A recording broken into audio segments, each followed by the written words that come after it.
জন্য তাদেরকে কারিগরি প্রশিক্ষণ, তাদেরকে তৃতীয় ভাষা শিক্ষার মাধ্যমে, তাদেরকে ভোকেশনাল ট্রেনিং এবং ফ্রিল্যান্সিংয়ের মাধ্যমে যে অনলাইনে যে জব ফেয়ার অফার করে আমরা কর্মসংস্থান তৈরি করতে চাই।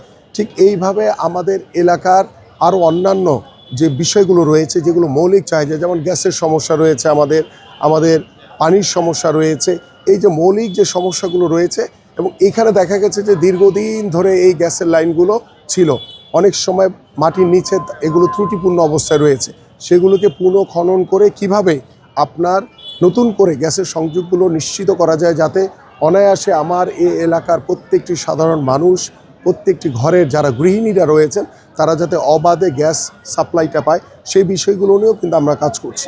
সো আল্লাহ যদি আমাদেরকে কবুল করে, আমরা ইনশাল্লাহ এই ধরনের যে আমাদের যে সামাজিক যে কার্যক্রমগুলো আছে, আমাদের যে মৌলিক যে চাহিদাগুলো রয়েছে, সেগুলো আমি প্রত্যেকটি ঘরে ঘরে আমরা নিশ্চিত করতে চাই ইনশাল্লাহ। এবং আমার এই এলাকার বেশ কিছু রাস্তাঘাট এখনও নির্মাণ করা হয়নি, সেই এলাকার প্রত্যেকটি এলাকার অলিতে গলিতে আমরা নির্ধারিত মন্ত্রণালয়ের সাথে কথা বলে আমরা তাদেরকে দ্রুত আমরা সেই রাস্তাঘাটগুলো করে দিতে চাই।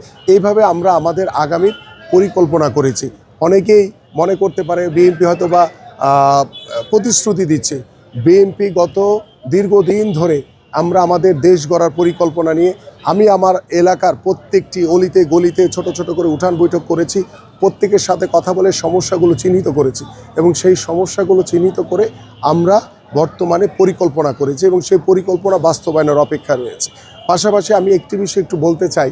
আপনারা দেখেছেন সামাজিক যোগাযোগ মাধ্যমে, যেটি আমার কাছে নজরে এসছে, যে আমরা দেখেছি যে ঢাকা বিশ্ববিদ্যালয়ে যে ডাকসুর যে বর্তমান যে চাকমা, সে বাচ্চাদের বা তরুণদের খেলার মাঠে খেলতে গিয়ে তাদেরকে বাধা দিয়েছে, তাদেরকে কান ধরে উঠবোস করিয়েছে।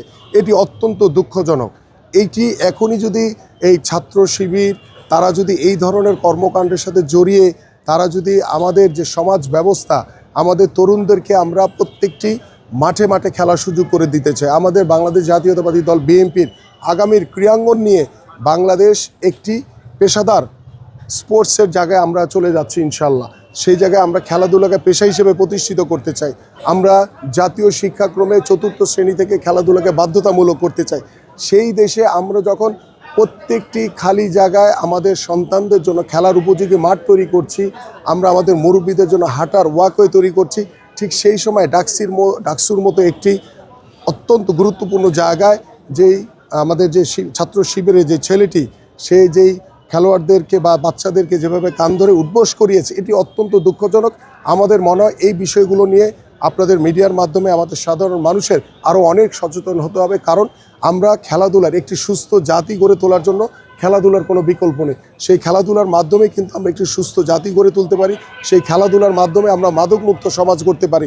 ঠিক সেই খেলাধুলার মাধ্যমে আমি দৃঢ়ভাবে বিশ্বাস করি, আমার দল বিশ্বাস করে যে আমরা আমাদের যে সামাজিক যে বন্ধন, দল মত নির্বিশেষে সকলে একটি ঐক্যবদ্ধ হয়ে আমরা একটি মানবিক বাংলাদেশ গড়তে পারি, একটি সুস্থ জাতি গড়ে তুলতে পারি।